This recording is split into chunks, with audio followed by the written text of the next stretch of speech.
মাটির নিচে বেডরকের 100 মিটার গভীরে লুকিয়ে আছে এমন কিছু যা রাতারাতি পুরো মধ্যপ্রাচ্যের সমীকরণ বদলে দিতে পারে। ঠিক তখনই জর্ডানের মাটিতে একের পর এক মার্কিন সেনার মৃত্যুর খবরে ক্ষুব্ধ প্রেসিডেন্ট ট্রাম্প এমন এক নির্দেশ দিয়েছেন যা যুদ্ধকে সম্পূর্ণ নতুন এক বিপজ্জনক মাত্রায় নিয়ে যেতে পারে। অন্যদিকে সীমান্তে সীমান্তে ছড়িয়ে পড়া উত্তেজনার মধ্যে প্রশ্ন উঠছে, এত চাপের মুখেও ইরান এত সাহস দেখাচ্ছে কিভাবে? তাদের হাতে আসলে কি শক্তি আছে? ইরান নিজেই বলে দিয়েছে এটা আর সীমিত সংঘাত নয়, এখন এটা পূর্ণাঙ্গ যুদ্ধ। আজকের প্রতিবেদনে থাকছে এই পুরো চিত্রের বিস্তারিত বিশ্লেষণ। গত কয়েকদিনে যুক্তরাষ্ট্র ও ইরানের মধ্যে সংঘাত নতুন করে তীব্র হয়ে উঠেছে। জর্ডানে ইরানি হামলায় 2 জন মার্কিন সেনা নিহত এবং একজন নিখোঁজ হওয়ার খবর প্রথমে জানিয়েছিল মার্কিন সেন্ট্রাল কমান্ড।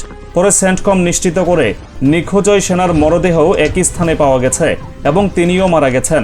অর্থাৎ জর্ডানে মোট 3 জন মার্কিন সেনা নিহত হন। এর পাশাপাশি ইরাকে একজন মার্কিন সেনা একটি অবিস্ফোরিত ইরানি ড্রোনে ধ্বংসাবশেষ নিষ্ক্রিয় করতে গিয়ে নিহত হয়েছেন বলে জানা যাচ্ছে। অর্থাৎ এই সাম্প্রতিক ধাপেই মোট 4 জন মার্কিন সেনা প্রাণ হারিয়েছেন। এই প্রথমবারের মতো মার্চের পর ইরানি হামলায় এত মার্কিন সেনা প্রাণ হারালো বলে জানা যাচ্ছে। এই মৃত্যুর খবরে ক্ষুব্ধ প্রেসিডেন্ট ট্রাম্প কড়া ভাষায় হুঁশিয়ারি দিয়েছেন, ইরান যতবার মার্কিন সেনা হত্যা করবে তার বহুগুণ মূল্য তাদের চোকাতে হবে বলে জানিয়ে দিয়েছেন তিনি। শুধু তাই নয়, জানা যাচ্ছে এই নির্দেশ প্রতিরক্ষা মন্ত্রী থেকে শুরু করে সামরিক বাহিনীর প্রতিটি স্তরে পৌঁছে দেওয়া হয়েছে, যার অর্থ দাঁড়ায় যুক্তরাষ্ট্র প্রতিশোধমূলক হামলা আরও জোরদার করার প্রস্তুতি নিচ্ছে। এমনকি প্রতিবেদনে দাবি করা হচ্ছে ওয়াশিংটনে সিচুয়েশন রুমে বৈঠক করে খোদ ট্রাম্প প্রশাসন এখন হরমুজ প্রণালী তীরবর্তী খার্কদ্বীপ সহ ইরানি ভূখণ্ডে সরাসরি মার্কিন সেনা পাঠিয়ে স্থলাভিযান চালানোর সম্ভাবনা নিয়ে আলোচনা করছে। সাবেক এক শীর্ষ মার্কিন জেনারেলও প্রকাশ্যে এই স্থলাভিযানের পক্ষে মত দিয়েছেন বলে জানা যাচ্ছে। যুক্তি হিসেবে বলা হচ্ছে, ইরানের ভূখণ্ডের কিছু অংশ দখলে নিতে পারলে ভবিষ্যৎ আলোচনায় তা যুক্তরাষ্ট্রের জন্য বাড়তি চাপের হাতিয়ার হবে। সামাজিক মাধ্যমে 2 মার্কিন সেনার ছবি ও পরিচয় ছড়িয়ে পড়েছে। যদিও এসব তথ্যের সরকারি নিশ্চিতকরণ কতটা সম্পূর্ণ তা এখনও স্পষ্ট নয়। এদিকে যুক্তরাষ্ট্র পাল্টা জবাবে ইরানের সামরিক কমান্ড সেন্টার, বিমান প্রতিরক্ষা ব্যবস্থা, উপকূলীয় নজরদারি কেন্দ্র ও যোগাযোগ নেটওয়ার্কে টানা 9ম রাতের মতো হামলা চালিয়েছে বলে জানা গেছে। জবাবে ইরানও থেমে নেই। কুয়েত ও বাহরাইনের দিকে ড্রোন ও ক্ষেপণাস্ত্র হামলার খবর পাওয়া গেছে, যার ফলে বাহরাইনে সাইরেন বেজে ওঠে এবং কুয়েতের আকাশ প্রতিরক্ষা ব্যবস্থা সক্রিয় হয়ে ওঠে বলে অভিযোগ। একই সময়ে সামাজিক মাধ্যমে ছড়িয়ে পড়া একটি ভিডিওতে দাবি করা হচ্ছে ইরান কুয়েত সীমান্তের দিকে ট্যাঙ্ক সহ ভারী সামরিক সরঞ্জাম মোতায়েন করছে। অর্থাৎ সম্ভাব্য মার্কিন স্থলাভিযানের গুঞ্জনের পাল্টা প্রস্তুতি হিসেবেই ইরান আগে ভাগে সীমান্তে শক্তি বাড়াচ্ছে বলে ধারণা করা হচ্ছে। যদিও এই নির্দিষ্ট ফুটেজের সময় ও উৎস স্বাধীনভাবে যাচাই করা যায়নি। এই প্রেক্ষাপটে ইরানের প্রেসিডেন্ট মাসুদ পেজেশকিয়ান সরাসরি বলেছেন, আজকের বাস্তবতা হলো ইরান যুক্তরাষ্ট্রের সঙ্গে একটি পূর্ণাঙ্গ যুদ্ধে জড়িয়ে পড়েছে। তিনি জোর দিয়ে বলেন, এই লড়াই শুধু ক্ষেপণাস্ত্রের যুদ্ধ নয়, এটি অর্থনীতি ও জনগণের জীবনযাত্রার উপর একটি সামগ্রিক চাপ। আর শত্রুরা বুঝে গেছে যে সামরিক হামলা দিয়ে ইরানকে নতি স্বীকার করানো যাবে না। অন্যদিকে ইরানের পক্ষ থেকে সরাসরি হুঁশিয়ারি দিয়ে বলা হয়েছে, যুক্তরাষ্ট্র যদি সত্যি স্থলাক্রমণের পথে হাঁটে তাহলে সেই বাহিনী মাটিতে পা রাখার মুহূর্তেই নিশ্চিহ্ন করে দেওয়া হবে বলে দাবি করা হচ্ছে।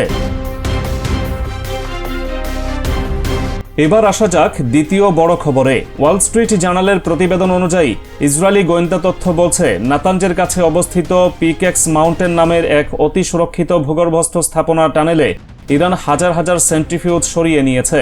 জানা যাচ্ছে, গত বছরের জুনে ইসরায়েল যুক্তরাষ্ট্রে যৌথ হামলার পরপরই গত শরতে এই স্থানান্তর ঘটেছিল। উপগ্রহ চিত্র বিশ্লেষণ করে ধারণা করা হচ্ছে এই টানেল কমপ্লেক্স বেডরকের প্রায় 100 মিটারেরও বেশি গভীরে খোদাই করা, যা ফোর্দোর চেয়েও গভীর ও সুরক্ষিত। এবং ফোর্দো নিজেই ছিল বিশ্বের সবচেয়ে সুরক্ষিত পারমাণবিক স্থাপনাগুলোর একটি। এই সেন্ট্রিফিউজগুলো দিয়ে ইরানের হাতে থাকা 60% সমৃদ্ধ ইউরেনিয়ামের মজুদকে অস্ত্রমানের পর্যায়ে নিয়ে যাওয়া সম্ভব বলে আশঙ্কা প্রকাশ করা হচ্ছে। তবে এখানে একটা গুরুত্বপূর্ণ বিষয় লক্ষণীয়, 2021 সাল থেকেই ইরান বরাবর দাবি করে আসছে পিকেক্স মাউন্টেন কেবলই একটি সেন্ট্রিফিউজ উৎপাদন ও সংযোজন কারখানা, কোনো সমৃদ্ধকরণ কেন্দ্র নয়।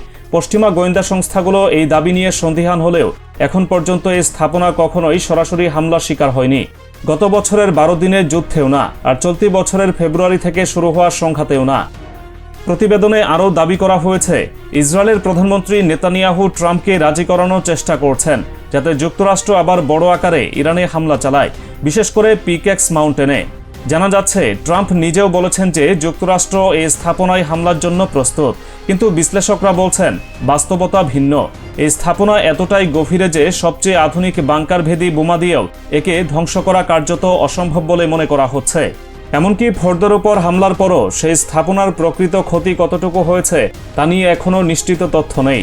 অর্থাৎ একদিকে যুক্তরাষ্ট্র ইসরায়েল জোট যতই হুমকি দিক না কেন, ইরান তার সবচেয়ে গুরুত্বপূর্ণ সক্ষমতা মাটির এত গভীরে সরিয়ে রেখেছে যে সামরিক শক্তি দিয়ে সেটা মুছে ফেলা প্রায় অসম্ভব একটা চ্যালেঞ্জ হয়ে দাঁড়িয়েছে। তাহলে প্রশ্ন হলো, চারদিক থেকে টানা হামলার মুখেও ইরান এত সাহস দেখানোর সক্ষমতা কোথা থেকে পাচ্ছে? বিশ্লেষকদের মতে এর মূল কারণ ইরানের ক্ষেপণাস্ত্র শক্তি। মধ্যপ্রাচ্যে সবচেয়ে বড় ও বৈচিত্র্যময় ব্যালিস্টিক ক্ষেপণাস্ত্র মজুত ইরানের হাতেই আছে বলে ধারণা করা হয়, যার মধ্যে রয়েছে ফাত্তা সিরিজের মতো দ্রুতগতির ক্ষেপণাস্ত্র, যা নিয়ে দাবি করা হচ্ছে এগুলো শব্দের চেয়ে বহুগুণ বেশি গতিতে ছুটে আধুনিক প্রতিরক্ষা ব্যবস্থাকেও ফাঁকি দিতে সক্ষম। এর পাশাপাশি রয়েছে সস্তা কিন্তু ঝাঁকে ঝাঁকে ছোড়া ড্রোনের এক কৌশল, যার মূল লক্ষ্য প্রতিপক্ষকে ব্যয়বহুল প্রতিরক্ষা ব্যবস্থা ব্যবহার করতে বাধ্য করে অর্থনৈতিকভাবে ক্লান্ত করে ফেলা। এছাড়া দশকের পর দশক ধরে নিষেধাজ্ঞার মুখ থেকে পশ্চিমা অস্ত্র সরবরাহ থেকে বিচ্ছিন্ন থাকায় ইরান নিজস্ব অস্ত্রশিল্প গড়ে তুলেছে বলে জানা যায়, যা তাদের সামরিক সরবরাহ ব্যবস্থাকে অনেকটাই স্বয়ংসম্পূর্ণ করে তুলেছে। এর সঙ্গে যুক্ত আছে 6.5 লাখের কাছাকাছি সক্রিয় সেনা ও 3.5 লাখ রিজার্ভ সেনা, উপকূলীয় ক্ষেপণাস্ত্র ব্যাটারি, সাগরে পাতা মাইন এবং ঝাঁকে ঝাঁকে দ্রুতগতির হামলাকারী নৌযান, যা দিয়ে হরমুজ প্রণালীর মতো সরু জলপথে যে কোনো বড় নৌবহরের জন্য বিপদ তৈরি করা সম্ভব বলে ধারণা করা হয়। বিশ্লেষকদের মতে 4 মাসের বেশি সময় ধরে চলা বিমান হামলাতেও ইরানের সরকার কাঠামো অক্ষত থেকে গেছে এবং সমৃদ্ধ ইউরেনিয়ামের মজুতও মাটির নিচে সুরক্ষিত রয়ে গেছে, যা দেখিয়ে দেয় শুধু আকাশপথে বোমাবর্ষণ করে ইরানকে নিয়ন্ত্রণে আনার কৌশল এখনও পুরোপুরি কার্যকর হয়নি। প্রেসিডেন্ট পেজেশকিয়ান তার বক্তব্যে স্পষ্ট করে দিয়েছেন, ইরান শত্রুর সামনে নতি স্বীকার করবে না, নিজেদের জাতীয় স্বার্থ ও নীতি থেকে পিছু হটবে না। তিনি বলেন, চাপ যতই আসুক তা মোকাবেলা করার মতো বাস্তবতা মেনে নিয়েই এগিয়ে যেতে হবে। একই সঙ্গে ইরানের পররাষ্ট্র মন্ত্রণালয়ের মুখপাত্র জানিয়েছেন, তীব্র লড়াই চলাকালীনও তৃতীয় পক্ষের মাধ্যমে যুক্তরাষ্ট্রের পক্ষ থেকে বার্তা পাঠানো হচ্ছে বলে জানা যাচ্ছে, যা ইঙ্গিত দেয় সামরিক চাপ সত্ত্বেও কূটনৈতিক দরজা পুরোপুরি বন্ধ হয়ে যায়নি। সব মিলিয়ে চিত্রটা দাঁড়াচ্ছে এমন, একদিকে যুক্তরাষ্ট্র ইসরায়েল জোট টানা রাতের পর রাত হামলা চালিয়ে যাচ্ছে এবং সম্ভাব্য স্থলাভিযানের পরিকল্পনা নিয়ে আলোচনা করছে, অন্যদিকে ইরান নিজের ক্ষেপণাস্ত্র শক্তি, সামরিক জনবল ও ভূগর্ভস্থ স্থাপনা দিয়ে প্রতিরোধ চালিয়ে যাচ্ছে এবং সীমান্তে বাড়তি সামরিক সরঞ্জাম মোতায়েন করে যে কোনো পরিস্থিতির জন্য প্রস্তুত থাকার বার্তা দিচ্ছে। এই দীর্ঘস্থায়ী সংঘাত এখন কূটনৈতিক সমাধানের চেয়ে সামরিক উত্তেজনার দিকেই বেশি ঝুঁকে থাকতে দেখা যাচ্ছে। তাহলে প্রশ্ন থেকে যাচ্ছে, পিকেক্স মাউন্টেনের গভীরে লুকানো এই সক্ষমতা আর ইরানের হাতে থাকা এই বিশাল ক্ষেপণাস্ত্র ভান্ডার কি সত্যিই যুক্তরাষ্ট্র ইসরায়েলের হিসাব উল্টে দেবে? আর এই যুদ্ধ কি সত্যিই থামার কোনো লক্ষণ দেখাচ্ছে, নাকি আরও বড় বিস্ফোরণের দিকে এগোচ্ছে? এই বিষয়ে সর্বশেষ তথ্য নিয়ে আমরা ফিরে আসব পরবর্তী প্রতিবেদনে।